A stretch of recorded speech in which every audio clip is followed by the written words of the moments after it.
I thought I was saving my daughter by reporting my sister-in-law, but my husband chose her side, and that decision ended our marriage forever. I, a 32-year-old female, have a 5-year-old daughter, Emma, with my husband, George, a 33-year-old male. George and I have been married for about 8 years now. We met in college through some common friends, dated for a couple of years, and then finally got married. We have had a normal relationship, and the fights we used to have were not anything out of the ordinary. However, this recent one does not fall into that category, and that is why I am here for advice, because I really do not know if I was in the wrong here or not. I am lost, and my husband and I have not spoken for 4 whole days because of our fights, so I need to talk about this urgently. George has a younger sister, Kendra, a 30-year-old female, who got divorced from her husband of 4 years a couple of months ago due to irreconcilable differences, according to her. Since then, she has been down in the dumps and has been visiting us frequently. I did not mind because she and I shared a good relationship. She was happy when she would be around Emma, and my daughter also appreciated spending time and playing with her aunt. So, I did not have a problem with her coming over often, and of course, neither did George. Then, about a month and a half ago, I received a promotion at work and took up a new project, which meant an increase in my workload. George and I did not have a professional babysitter to look after Emma when she came back home from kindergarten, until either George or I got back from work. We did not think it was a good idea for her to be left alone at home for hours, so this was our best way forward until she was old enough to stay home by herself. We could afford it, so we did not have a problem with this arrangement. However, until I took up the new project and decided to work on Saturdays as well, things had been smooth. Unfortunately, my husband also worked Saturdays, so he could not stay back home with Emma either. We had spoken to our babysitter, but she was not willing to work 6 days a week, regardless of the raise we offered. So, we were in a tight situation. But then, Kendra offered to look after Emma on Saturdays, and we were grateful to her since she was giving up her day off to take care of her niece. That was a big deal. Plus, we trusted her, and she was great with Emma as well, so we went ahead with that arrangement, and we were okay with it up until a week ago when my daughter finally told me what her aunt had been up to at our house when we were not home. Through these past couple of weeks, I had noticed that the number of toys Emma had was gradually increasing, but we had not bought her any new toys recently. I'd never even seen some of the new toys she happened to be playing with, and neither had George. So I asked Kendra about it, and she told me that these were her gifts to Emma. I did not have an issue with it at the time, but I did tell her not to give her gifts so often because we did not want her to spoil Emma by giving her something new to play with every week. She said that she would not, but it continued. I wanted to confront her about it but did not, because it just sounded too dramatic to throw a fit because she was spoiling my daughter with too many gifts when she was giving up her weekend to look after her. So, I decided not to say anything. However, last week, I finally found out the reason why exactly Kendra was giving my daughter so many gifts. They were not gifts per se, but were actually bribes for my daughter to keep her mouth shut about what Kendra was actually using my house for. When Emma finally told me what was going on, I could not hold back, and I decided to report her to the police. Last week, while I was playing with my daughter, I decided to ask her about one of the toys she had, a red-haired doll, for fun. It happened to be one that Kendra had given her. When I asked Emma how she had gotten a hold of this doll, she told me that Aunt Kendra had gifted her this doll so that she would keep her mouth shut about Mr. Johnny, who would come home every weekend. When she said that, I was immediately on high alert because Kendra was not supposed to have visitors at our house when she was by herself. Nobody was, especially not when it was just her and Emma, because that sounded like a recipe for disaster. So I pushed my daughter to talk about it, but she refused, saying that Kendra had told her she was not supposed to talk about this with her mommy, referring to me. If she did tell me, Kendra would stop buying her gifts and would not visit her ever again, which she did not want. She refused to tell me anything else. Kendra must have drilled it into her head pretty well because it was almost impossible to get her to talk. Only after about half an hour of coaxing and cajoling did Emma finally open up about what was going on and what she had seen. She told me that the red-haired doll was the first toy that Kendra had bought for her when she had witnessed this Johnny guy visiting her. Emma was supposed to be napping at the time but had been roaming around in the house because she was bored. That is when she noticed Kendra going into our bedroom with Johnny. When Kendra noticed Emma watching, she locked the room and told her that she would get in trouble if she breathed a word of this to me. So she did not say anything, and Kendra promised to buy her toys if she stayed silent, which is what she did. But now that I had begun to uncover these secrets that she had been keeping from me, I absolutely had to find out more. I pushed my daughter to tell me about this man who had been visiting. I had already concluded that Kendra had been having an affair with some guy and had been using our house as their hookup spot. What really took me by surprise was when Emma told me that she had seen this man in photos around our house, and I was stunned because that meant she was having an affair with someone we knew. I asked her to point out who exactly she had seen, and she led me to a photograph that we kept on the mantle of us with both our families on the day of our wedding. She pointed out Jonathan, who happened to be married to one of my cousins, Irene. Irene and Jonathan were not together anymore and had divorced very recently when she found out that he had been cheating on her with another woman.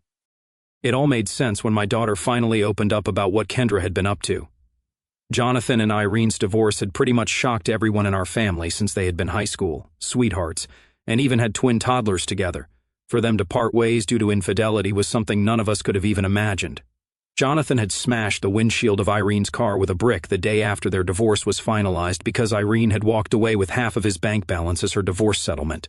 She had not pressed charges because, according to her, she was just too emotionally drained and wanted this to be over, but everyone felt that she should have. I personally felt that Jonathan was unhinged and that she should have filed for a restraining order against him. Ultimately, it was her choice, and I could not say anything against it. However, now that I knew what I knew about Kendra, I decided that I had to report this because, in my opinion, she had put my child in the same house as someone, like Jonathan, who was definitely unhinged and did not deserve to be around kids, least of all my daughter.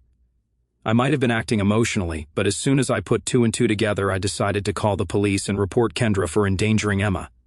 I did not think it was appropriate for her to bring another man home while she was supposed to be watching over my daughter, let alone someone like Jonathan, who had literally done something so crazy just out of anger. The cops did get to her, but let her off with a warning and a fine because she claimed that she had no idea what Jonathan had done in the past. I asked. This was just not possible, because I myself had discussed the situation about Irene and Jonathan with her a couple of times. So I knew that she was well aware of who Jonathan was. Last weekend, my husband was out on a business trip and was not at home when I discovered what Kendra had been up to behind our backs. I had called the cops before I informed him, which is why he came back and got into a really bad fight with me over this. I tried to inform him after I called the cops, but he had not answered my calls or texts until he came back home. He accused me of being too paranoid and said that Kendra would never have put Emma in harm's way knowingly. He refused to believe that Kendra was aware of Jonathan's behavior regarding Irene in the past. According to Kendra, she had indeed been having an affair with him after she met him at our Christmas party last year, but they did come clean to their partners soon after. She really had no idea that he had smashed Irene's car. She had been living with her parents after the divorce and could not just bring home another man, and he was living with a friend of his because they could not move in together just yet. This is why they had been hooking up at our house, which is just gross to even think about. She kept denying that she knew about Jonathan's behavior and said that, had she known, she never would have brought him home around Emma because she did not want to make me feel unsafe or betrayed. But I do feel both of those things. And I also feel really angry because I specifically remember telling Kendra about what Jonathan had done to Irene's car during their divorce. We had even discussed how lucky she was that she did not have a psycho ex-husband who would do such a thing. So, I know for a fact that she has been lying about not being familiar with Jonathan's mental instability. I did not want a man like that in or around my house, and I did feel lied to, betrayed and hurt by what Kendra had done. But my husband still thinks that I should have consulted with him at least before I went ahead and reported her to the cops. I do not understand where I messed up here because, as a mother, I did what I thought was right. But George insists that I could have dealt with this better and that I should have waited for him to come home at least before I did whatever I thought was right. He told me that my paranoia could have led to serious trouble for his sister and that I was being too sensitive because, obviously, Jonathan was not even that unstable, and he just smashed that car in a moment of anger and weakness. I know that is a messed up defense, but that is an argument for another day. Right now, I need to pick my battles. I do not think calling the police was the wrong move, but maybe I should have waited for George to come back home before doing anything. Then, after speaking to him, we could have gone ahead with whatever we decided was the right thing to do. Now, I do not know what that would have been according to him, but I guess I could have discussed this with him before taking things into my own hands because it was his sister after all. A tiny part of me thinks that maybe I did overreact. Now, I do not know if that is because I have been gaslit or whatever, but maybe I took things too far and this could have actually been resolved with a civilized discussion instead. I just honestly do not know if what I did was right or wrong, and my husband is not speaking to me right now, so I feel even more lost. I just have no idea whether I did the right thing as a mother or whether it was a crazy overreaction. I just have no idea, and that is why I am here right now. Am I the asshole for reporting my sister-in-law to the police for bringing her violent boyfriend home while babysitting my daughter without talking to my husband about the same? Update 1. First of all, thanks to everyone who responded. It really did help me get a sense of perspective, because I had literally lost my head worrying about what my husband thought. I think it probably was all the gaslighting in hindsight that made me think I must have messed up, but I know now that I did the right thing as a mother, and that is what I am first and foremost. I am Emma's mother first, and everyone else, literally everyone including George, comes second. If that offends him, then too bad, but I'm not going to act like I'm sorry for not consulting with him about something that concerned my daughter's safety. To be fair, his sister had not consulted with me either before she brought Jonathan home. Not only did she bring that man home several times, but she also hooked up with him while leaving Emma on her own. In spite of that, George thinks that Kendra would not put her in harm's way. She literally did exactly that, and we were just lucky that nothing happened to Emma while she was on her own. If George fails to realize that, then that is on him and not on me. I did what I thought was right, and I'm going to stand by it. I even confronted him about it a couple of days back after I went through the comments on my original post. I think what he is mad about is that I dared to question Kendra's integrity or whatever. To him, she is his little sister who can do no wrong, which is just so ridiculous because she is actually a 30-year-old woman who knew full well what she was up to. She lied to us for weeks and even bribed my 5-year-old daughter just so she could mess around with her boyfriend. George has been fighting with me over this non-stop, and I guess this is the hill he is going to choose to die on. By the looks of it, he is absolutely not ready to accept that maybe Kendra was in the wrong here and insists that I am the one who is overreacting because, at the end of the day, our daughter is safe. She is safe now. But there was a very real chance that if we had continued to entrust her with this responsibility, then maybe our daughter would have suffered. I do not know how exactly, but I could tell him about 1,000 ways things could have gone south because of Kendra's irresponsible and, frankly, disgusting behavior. But he is just not ready to even hear anything against his sister. Defending her is more important to him than the safety of his own daughter. So, that is where we are at in our relationship right now, and I just do not know what to do or how to make him see sense. He still refuses to engage in a civil discussion with me until I apologize to Kendra for reporting her, which is never going to happen. She has not even apologized to me yet, so it is rich of my husband to expect that I am going to say that I am sorry for what I did, especially when I am not. Not in the slightest. Then there is the fact that he is also defending what Jonathan did by repeating over and over again that what he did was something that happens when people are overcome with emotions. He claims it is not fair for me to call Jonathan psychotic and unstable based on that one incident. He never said any of this back when I had originally told him about the incident, but now that it was his sister who was involved here, it was suddenly important for him to defend Jonathan simply because it was convenient for him. Now, I just cannot agree with that ideology at all. It really makes me think that if someday he loses his temper, then maybe he will believe that it is okay to smash things or throw stuff around or maybe even worse. I do not even want to say these things out loud because it is awful enough to imagine them as it is, and I do not want to think about them. But the bottom line is, right now, I cannot see any way out of this situation. He is not going to stop defending Kendra, and I cannot trust her ever again.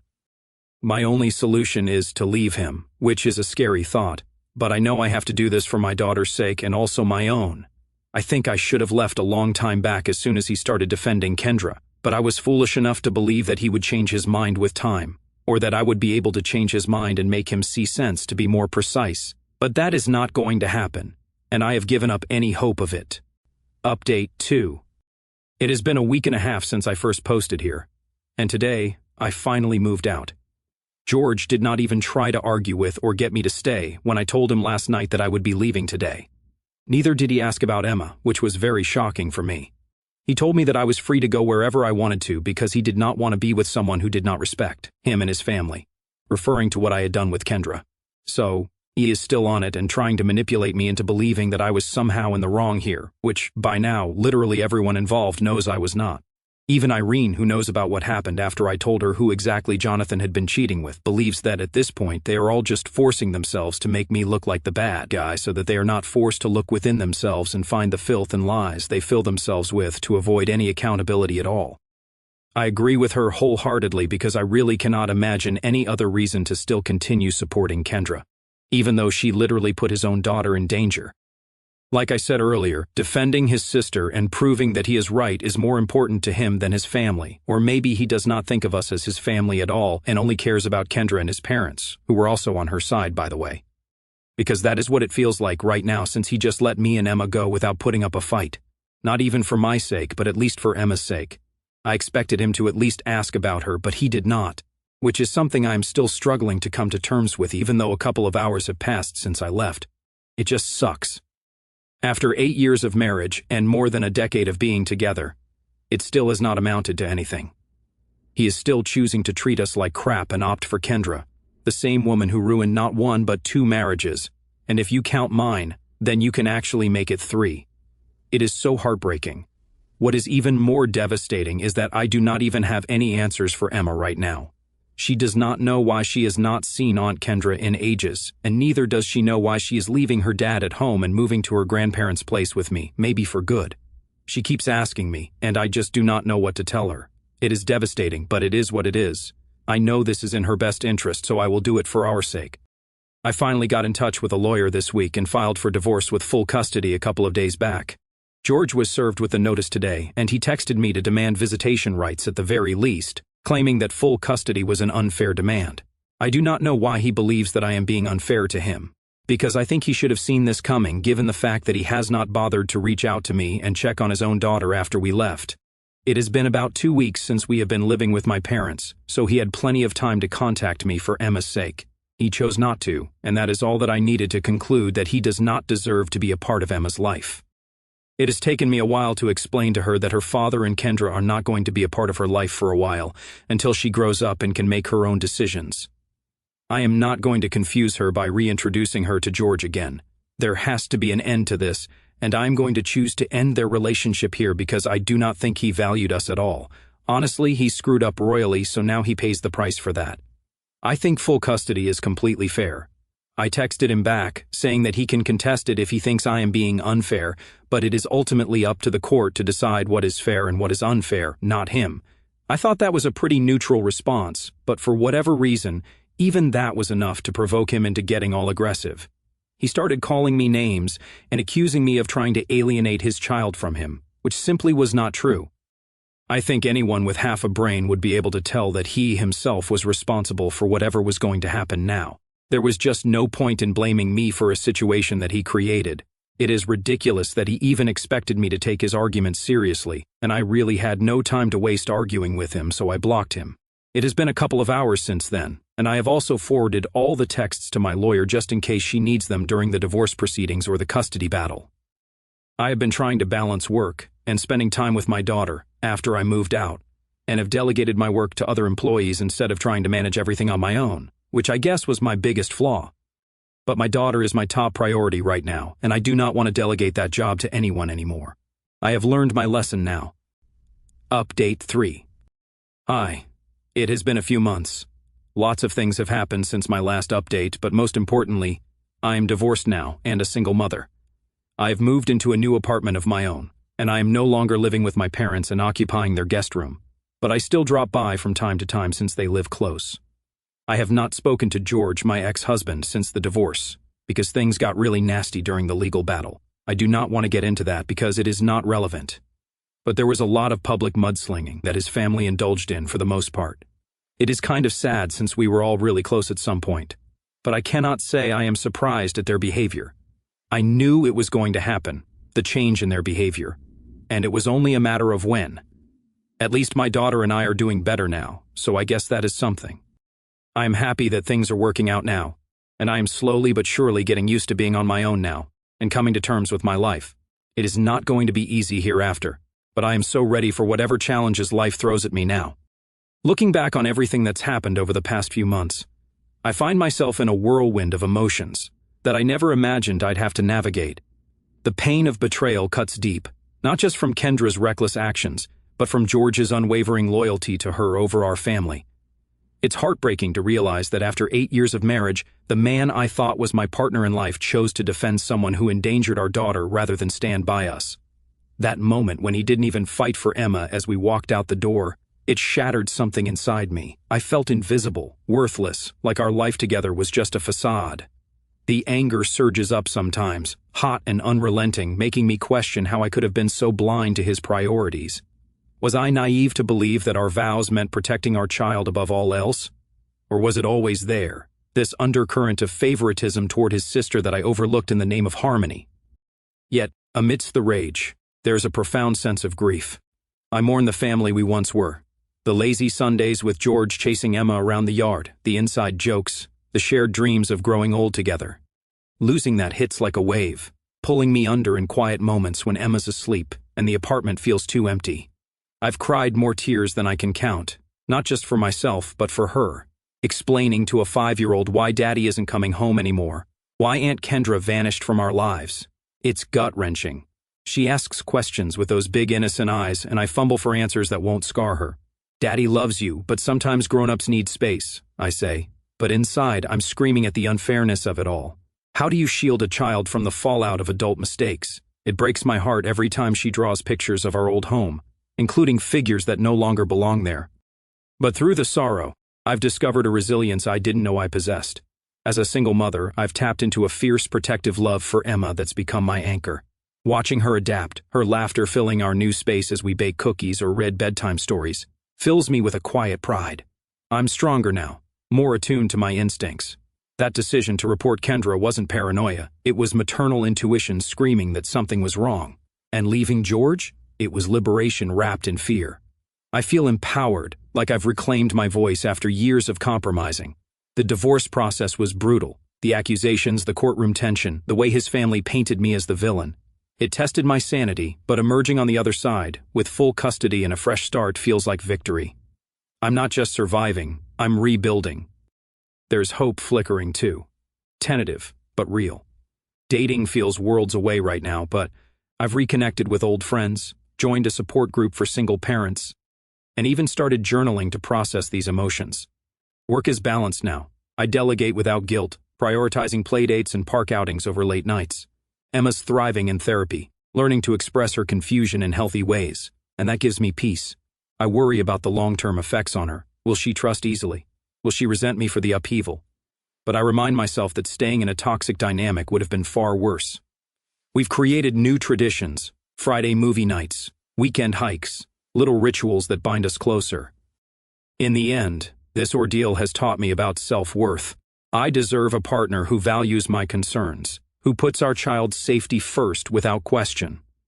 George's choices revealed his true colors, and while it stings, I'm grateful for the clarity. Kendra and Jonathan? They're footnotes in my story now, lessons in spotting red flags. As I tuck Emma in tonight, whispering how much I love her, I feel a swell of gratitude. We're okay. No, we're better. The future is uncertain, but it's ours to shape, free from the shadows of betrayal. And that, after all the tears and turmoil, feels like the beginning of something beautiful.